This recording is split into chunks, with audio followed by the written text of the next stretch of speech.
Welcome to How You Livin', a transformative podcast featuring best-selling author, inspirational speaker, and minister, Dr. Rick Rigsby. And now, Dr. Rick.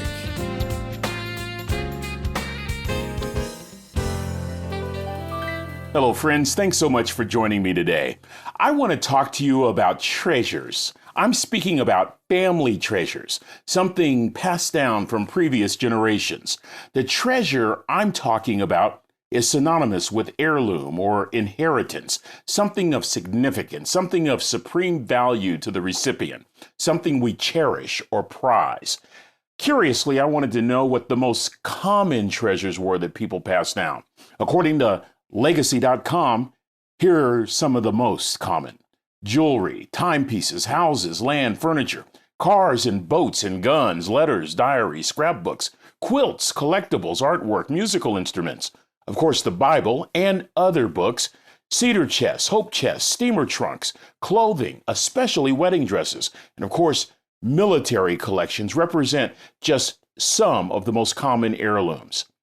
My wife and I have 4 grown sons. They're just absolutely great young men. I'm a bit biased. However, when I was younger, it would bother me when one of my sons would say, in my presence, "Hey, Dad, one day I want that watch." Or, "Hey, Dad, make sure I get that car." They weren't mean-spirited, but the comments always reminded me of my own mortality. Isn't it funny how we change over time? These days, I am a proud senior citizen, but I'm still not crazy about those comments. But I do find myself thinking more and more these days about what I would like to pass on. What are the treasures that I want my children and grandchildren to inherit? I think it's part age, and I also think it's part reminiscing about my own parents. They've been gone for a while. I miss them each and every day. But when I think about the treasures they passed on, money can't buy those simple heirlooms, and yet the artifacts are priceless. I remember the 1970s television sitcom Sanford and Son. With comedic brilliance, Red Fox played the role of Fred G. Sanford, that freewheeling junk dealer with his business conveniently located in the front yard. I loved this show. And Fred was fond of telling his TV son Lamont, quote, "One man's junk is another man's treasure." I believe this speaks directly to the theme of my podcast. Not all treasures are shiny or massive or pricey, yet they are priceless. You know, I didn't come from a family of financial wealth. Like many, I came from very humble beginnings. The fact is, we were poor, something I actually did not realize until I got to college. That's because we had a roof over our heads and we always had food to eat. And every day was exciting. It was fun. It was adventurous. Whether we were playing Little League or going to Cub Scout meetings or watching the San Francisco Giants at Candlestick Park or having a picnic under the Golden Gate Bridge, we had a great childhood. We had a blast. And Mom and Dad did a great job sheltering us from the realities of financial struggle. When I think about the family treasures passed down to me, I'm blown away with the simplicity and yet the unsurpassed value that each artifact represents. I want to share with you a few of my most cherished treasures that came from my folks. Let me start with recipes. That's right, recipes. Can you believe that? Listen to this story. I recall being a child and my folks were visiting relatives and my Uncle Ed was on his deathbed. And as the story goes, my mom and dad get back in the car after visiting him. And my mother tells this story about how Uncle Ed just gave her, his favorite niece, his famous barbecue sauce recipe. That barbecue sauce, by the way, is killer. But I always found that odd. That was his legacy, a barbecue sauce recipe. Friends, I am so glad that was Uncle Ed's legacy to my mom. And so my mom passes that barbecue sauce recipe on to me and leaves out one key ingredient for me to figure out. Come on, somebody. My dad had created over the years this unbelievable macaroni and cheese. And when he passed the recipe on to me, he left out one key ingredient. I can't tell you how much fun we have, especially during the holidays, watching our children try to cook these dishes. Of course, I had to leave out one key ingredient every time I passed along that treasure. We have a lot of fun with these dishes, and I'm just reminded so much of my mom and dad around the table, just laughing and telling stories and eating great food and having a great time. I'm grateful for the treasure of recipes. How about stories? Ours is a family, just like many families, where the histories have been passed down orally. Little was recorded, little was written down. The stories, however, are simply priceless, whether it's the story about my Uncle Ed passing on the barbecue sauce recipe to my mother, or a story that I hated as a child. I couldn't stand this story, and I can't even believe I'm sharing this story with you. And the only reason that I am is because today it's one of the most cherished treasures I have. Let me explain. On the rare time when we'd complain about what toy we did not receive for Christmas, my father would tell the same old, sad, tired story. The story always left us, though, convicted and grateful. My dad was born in 1920 in Texas. I'll spare you all the details, save several paragraphs, and get down to the main point. I can hear my dad's voice right now. Ricky, Christmas was so special when I was a child.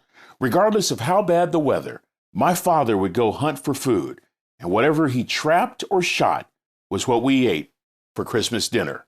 My three sisters would share one doll. One doll. There was never any fighting or arguing among them. And then me and my brothers would get an apple or an orange, sometimes both. We were all together. We had each other. We had food on the table and a roof over our heads. It was a great day, and we were so grateful. End quote. I hated that story as a kid, but today, as a father and a grandfather, that story is among my most cherished treasures. The legendary Judy Garland once said, quote, "The greatest treasures are those invisible to the eye, but found by the heart." Here's another treasure that my mom and dad passed to me: music.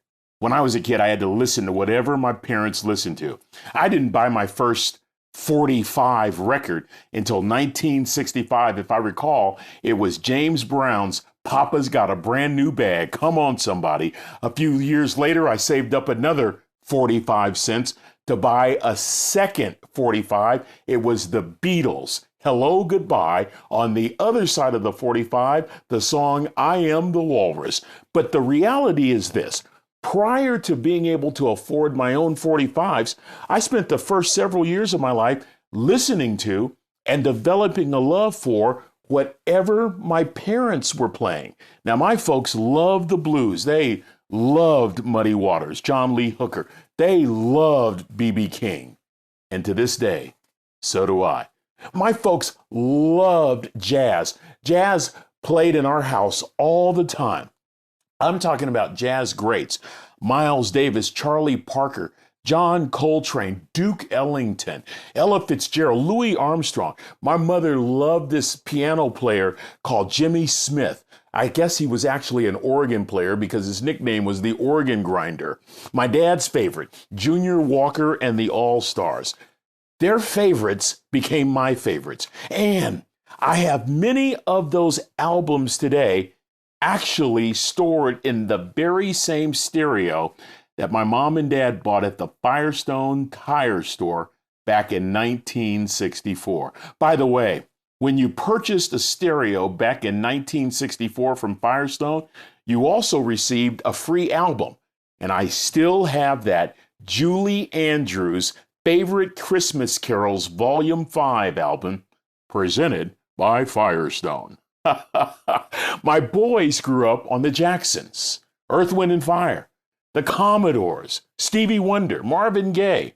And to see our children and grandchildren now listen to the music we grew up with is priceless. I can't explain what it's like to get in one of their cars and hear Lionel Richie singing Easy Like Sunday Morning. The next treasure, the fourth treasure from my mom and dad, their faith. In my home, life centered on the Bible, and it centered around a lot of church activities. You see, friends, we were taught to love, not judge. We were taught that everyone is worthy of dignity. We were taught that it's better to give than to receive. We were taught to love our neighbor as ourselves, and that was carried out. I can't tell you how many times my mother and father would have us go check on the neighbors. I can't tell you how many times my mom and dad would cook more than we needed on purpose so that we could take a portion of our dinner to a neighbor. That's just the way it was. You looked out for your neighbor. Now, just think about some of these treasures I've mentioned: recipes, stories, music, faith. And they seem real simple, and they are. But trust me, these treasures are enduring, they're precious, they're priceless. Hey, friends, I discovered a treasure a few years ago that may be my favorite. You see, it combines the heirlooms from my parents and a keepsake from my first wife. I call this treasure an empty closet and a tattered Bible. Let me explain. I'm not sure I agree with the adage, quote, "He who ends up with the most toys wins," end quote. I'd rather have what I refer to as an empty closet. An empty closet. My parents taught me the value of dying empty, and that's what I want to do. I want to die empty. In other words, I want to fully give myself in every single endeavor, holding nothing back every day of my life. Friends, as a pastor, I've done my share of funerals and memorial services, and there's a finality when you see a casket. For me, it's a subtle reminder that this present day is a gift. So why not go for it? Why not exhaust yourself, especially in the area of encouraging others, of helping others? An empty closet. My folks taught me to focus on simplicity, not extreme. They taught me to focus on what you have as opposed to what you lack. They taught me to discover joy and hope regardless of the season. Everything else in the closet is useless without hope and joy and peace of mind. My mother and father went to bed every night with a clear conscience and a heart filled with gratitude. When they passed away, they died empty, yet they had fulfilling, extraordinary lives. Why? They lived to make life better for others. They started with their family, it extended to their neighborhood, and it impacted our community. My mom and dad died empty. What a great way to die. I think the greatest heirloom I possess is an old tattered Bible. While my folks shared their faith and taught me how to empty that closet of clutter, to not focus on things that don't amount to a hill of beans, that tattered Bible stays by my side to this very day. It belonged to my first wife, Trina. Her old Bible is raggedy. It's yellow. The pages are coming out. The binding is peeling off. Her Bible is tattered. It was British preacher Charles Haddon Spurgeon who said on one occasion, "A tattered Bible is evidence of a life that is not." In the margins of that Bible, I discovered after her passing a diary of her thoughts and feelings through all the ups and downs of life, especially the last 6 years when she battled breast cancer. Let me read the passage and a note that is most significant. Now, I want you to keep in mind that my first wife, Trina, wrote this during the most intense part of the battle for her life, probably a couple of months before she passed away. First, the passage, Philippians 3:10. The Apostle Paul wrote, "That I may know Christ, the power of his resurrection, and the fellowship of his suffering." In the margin of her Bible, right next to that passage, Trina simply and unwittingly wrote, "My purpose for living." In other words, my purpose for living is to know Christ. You know, these days, I think often of the treasures I'll leave behind. And while material things have their value, while material things really do have their place, I'd rather leave my children and grandchildren with recipes passed down from generations, stories reflecting the rich history of our family, a love of music that both celebrates and comforts, and a steadfast faith in God, a faith that endures for all times. I will share these cherished treasures, but I think the greatest treasure I can leave my family is a husband and a father and a poppy who lived his life with an empty closet and a tattered Bible. That, my friend, would reflect my greatest accomplishment and the most precious of all treasures to pass on to the next generation of Rigsbys. Well, that's going to do it for this episode. Until we meet again, this is Dr. Rick, asking the most important question I can ask. How you living? Are you ready to make an impact in your world right now? Do you want to stop existing and start living your best life right now? Dr. Rick wants to give you the first chapter of his best-selling book, Lessons from a Third Grade Dropout, absolutely free. Just go to www.rickrigsby.com/free gift to get the print or audiobook right now. This is thepodcastfactory.com.